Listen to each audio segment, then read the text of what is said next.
एक समय की बात है, एक छोटे से शहर में मोनिका और गुड़िया नाम की दो बहनें रहती थीं। वो दोनों अपने अपने माँ पापा के साथ रहती थीं। वो दोनों बहनें हमेशा मिलजुल कर रहती थीं। एक दिन की बात है, बहुत दिन हो गए हम पार्क में खेलने भी नहीं गए, आज खेलने चलें? हाँ दीदी, बहुत दिन हो गए पार्क में खेले हुए, चलो चलते हैं।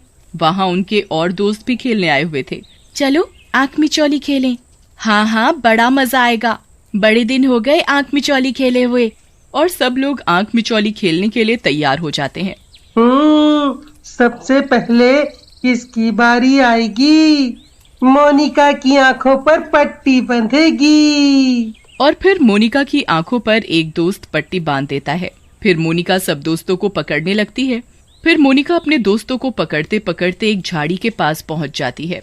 तभी उसे वहां कुछ अजीब सी आवाजें आती हैं। अरे, ये झाड़ियों में से कैसी आवाजें आ रही हैं? फिर मोनिका झाड़ियों के पास जाकर देखती है तो बुरी तरह डर जाती है। वहाँ एक चुड़ैल होती है, वो भी उसकी ही उम्र की थी। बचाओ बचाओ, चुड़ैल चुड़ैल। जैसे ही मोनिका चिल्लाने लगती है तो चुड़ैल गायब हो जाती है। मोनिका की आवाज सुनकर मोनिका के सभी दोस्त और उसकी बहन गुड़िया भी आ जाती है। क्या हुआ दीदी, आप चिल्ला क्यों रही थी? मैंने अभी झाड़ियों में एक चुड़ैल को देखा, वो भी हमारी तरह एक लड़की है, पर वो चुड़ैल थी, पता नहीं कहाँ गायब हो गई। तुम भी ना कैसी कैसी बातें करती हो। यहाँ शहर में भूत वूत चुड़ैल वुड़ैल कुछ नहीं होता। सुना है ये सब चीजें दूर जंगलों में होती हैं। मैंने सुना है जो कोई भी चुड़ैल को देख लेता है, चुड़ैल उसके साथ रहने लगती है। मुझे डराओ मत, मुझे चुड़ैल से बहुत डर लगता है। अगर तुमने चुड़ैल को देखा होता ना तो तुम सब ऐसी बातें नहीं कहते। मैं घर जा रही हूँ, गुड़िया तुम भी घर चलो। ये कहकर मोनिका और गुड़िया घर चली जाती हैं और वो रोते हुए अपनी माँ से कहती है, माँ मैंने पार्क में चुड़ैल को देखा। फिर मोनिका अपनी माँ को सारी बात बताती है तो फिर उसकी माँ उसे समझाती है और उससे कहती है, मोनिका बेटा ऐसा कुछ नहीं होता, तुम बेकार में ही डर रही हो, चलो हाथ मुंह धो लो, मैं खाना लगाती हूँ। फिर मोनिका और गुड़िया खाना खाकर अपने कमरे में सोने चले जाते हैं। गुड़िया तो सो जाती है पर मोनिका को नींद नहीं आती। फिर उसे थोड़ी ही देर में अपने आप नींद आ जाती है। तभी उसे कुछ अजीब सी आवाजें आती हैं। आवाजें सुनकर मोनिका की आंख खुल जाती है तो वो देखती है कि चुड़ैल उसके पास बैठी हुई है। चुड़ैल चुड़ैल, डरो मत, मैं तुम्हें कुछ नहीं करूंगी। तुम वो पार्क वाली चुड़ैल हो ना? हाँ, मैं पार्क वाली चुड़ैल हूँ, मेरा नाम दिया है। तुम चुड़ैल कैसे बन गई? मैं भी तुम्हारी तरह थी, पार्क में आकर खेला करती थी। एक दिन की बात है, मैं झूला झूल रही थी, फिर मैं जोर जोर से झूला झूलने लगी, तभी मेरा बैलेंस बिगड़ गया और मैं झूले से गिर गई और मेरे सिर में बहुत बुरी तरह चोट लग गई और फिर वहीं पर मेरी मौत हो गई। तभी से मेरी आत्मा वहाँ भटक रही है। तुम्हें इतनी जोर से झूला नहीं झूलना चाहिए था। हाँ, तुम सही कह रही हो, मेरी एक गलती के कारण मेरी जान चली गई। तभी से मैं हर रोज यहाँ पार्क में भटकती रहती हूँ। मेरे साथ खेलने वाला भी कोई नहीं है, मेरा कोई दोस्त ही नहीं है। तभी मोनिका चुड़ैल से कहती है, अब से मैं हूँ ना तुम्हारी दोस्त, मैं खेलूंगी तुम्हारे साथ। ये सुनकर चुड़ैल बहुत खुश होती है और वो मोनिका के गले लगकर रोने लगती है। तभी मोनिका कहती है, अब से हम दोनों साथ साथ रहेंगी। हाँ, अब से मैं भी तुम्हारे साथ ही रहूंगी और दिन में सिर्फ तुम्हें ही दिखाई दूंगी और किसी को नहीं, लेकिन रात में मुझे कोई भी देख सकता है। अब तुम सो जाओ। और फिर अगले दिन मोनिका सुबह सुबह उठकर नाश्ता करती है और वो चुड़ैल के लिए भी नाश्ता लेकर अपने कमरे में जाती है। दिया, नाश्ता कर लो। अरे वाह, तुम मेरे लिए नाश्ता लेकर आई हो। लेकर कैसे नहीं आती, तुम मेरी दोस्त जो हो, तुम्हें भी तो भूख लगी होगी। हाँ, भूख तो लगी है। तभी उसकी बहन गुड़िया वहाँ आ जाती है। गुड़िया को आते देख चुड़ैल गायब हो जाती है। वो सिर्फ मोनिका को ही दिखाई दे रही थी तो वो मोनिका से कहती है, तुम अकेले अकेले कैसे खेल रही हो? मोनिका घबरा कर कहती है, हाँ बस ऐसे ही मन कर रहा था खेलने का। मुझे लगा जैसे तुम अकेले नहीं खेल रही थी, तुम्हारे साथ और कोई भी खेल रहा था। तभी मोनिका गुड़िया से कहती है, नहीं तो तुमने देखा ना, मैं अकेली ही थी। अच्छा तुम ये सब छोड़ो, ये बताओ तुम कैसे आई? तुम भूल गई, हमें स्कूल का काम करना है।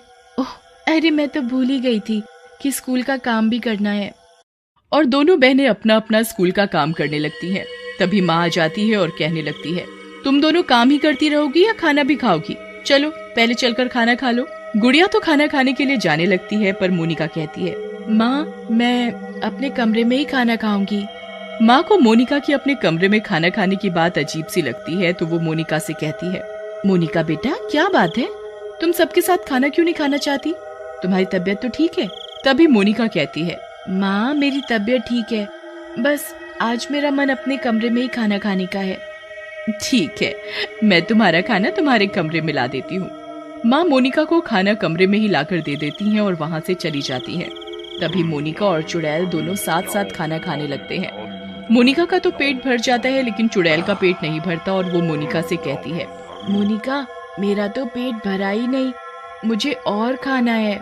ठीक है, मैं तुम्हारे लिए और खाना लेकर आती हूँ। फिर मोनिका चुड़ैल के लिए खाना लेने जाती है और अपनी माँ से कहती है, माँ मुझे और खाना चाहिए। क्या खाना कम पड़ गया क्या?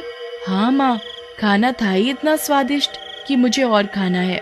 माँ मोनिका को और खाना देती है और मोनिका खाना लेकर अपने कमरे में चली जाती है और वो चुड़ैल को खाना खिला देती है। फिर मोनिका चुड़ैल से कहती है, मुझे अपना स्कूल का काम करना है, पर मुझे समझ नहीं आ रहा कैसे करना है।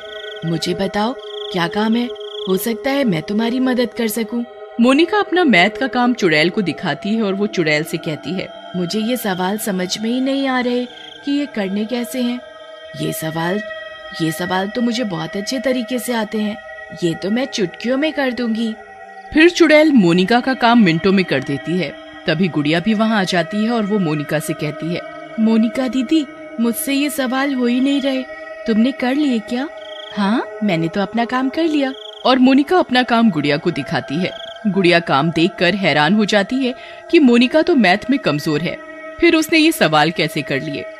फिर वो मोनिका से कहती है, दीदी तुमने ये कैसे कर लिए? अरे ये तो मुझे आते थे। गुड़िया को मोनिका की बात कुछ अजीब सी लगी और वो वहाँ से चली जाती है। इस तरह मोनिका का बर्ताव दिन पर दिन बदल सा गया था।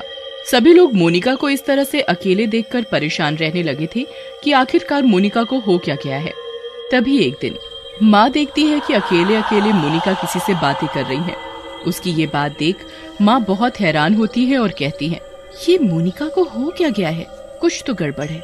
मुझे देखना पड़ेगा कि आखिर मोनिका अकेले अकेले किससे बात करती है।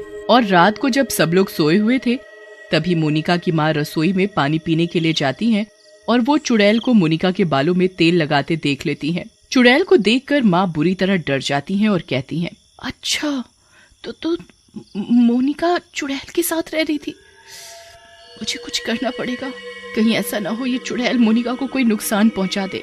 और अगले दिन मोनिका की माँ पास वाले मंदिर में जाकर पुजारी जी से मिलती हैं और उन्हें मोनिका और चुड़ैल के बारे में सब बताती हैं। तो पुजारी जी कहते हैं, मुझे तुम्हारे घर में हवन करना पड़ेगा, तभी वो चुड़ैल मोनिका का साथ छोड़ेगी। मैं आज ही तुम्हारे घर में चलकर हवन कर दूंगा।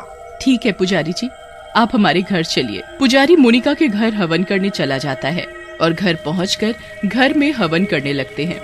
और वो घर के सभी लोगों से कहते हैं, घर के सभी लोगों का हवन में बैठना जरूरी है, सभी लोग हवन में बैठ जाएं। घर के सभी लोग हवन में बैठ जाते हैं। गुड़िया और मोनिका भी हवन में बैठ जाती हैं। तभी पुजारी जी हवन करने लगते हैं। जैसे ही वो मंत्र पढ़ने लगते हैं, तभी चुड़ैल सबके सामने आ जाती है और वो कहती है, ए पुजारी तू बंद कर ये हवन, नहीं तो मैं तुझे मार डालूंगी। बंद करो ये हवन, मुझे तकलीफ हो रही है। छोड़ दे मोनिका को, ये मेरी अच्छी दोस्त है, ये मेरे ही साथ रहेगी। देखो बेटा, ऐसा नहीं हो सकता, ये तुम्हारे साथ नहीं रह सकती, इसे जाना ही होगा। तुम्हें मोनिका को छोड़ना पड़ेगा। जिंदा इंसानों का कोई मरा हुआ दोस्त नहीं होता। मैं नहीं जाऊंगी। देखो, हम तुम्हारी मुक्ति करना चाहते हैं, इसलिए तुम्हें मोनिका का साथ छोड़ना पड़ेगा, जिससे तुम्हें फिर से दोबारा जन्म मिल सके। ओम नमः शिवाय। तभी पुजारी अपने कमंडल से गंगा जल निकालकर चुड़ैल पर छिड़क देता है और चुड़ैल गायब हो जाती है। उसकी मुक्ति भी हो जाती है।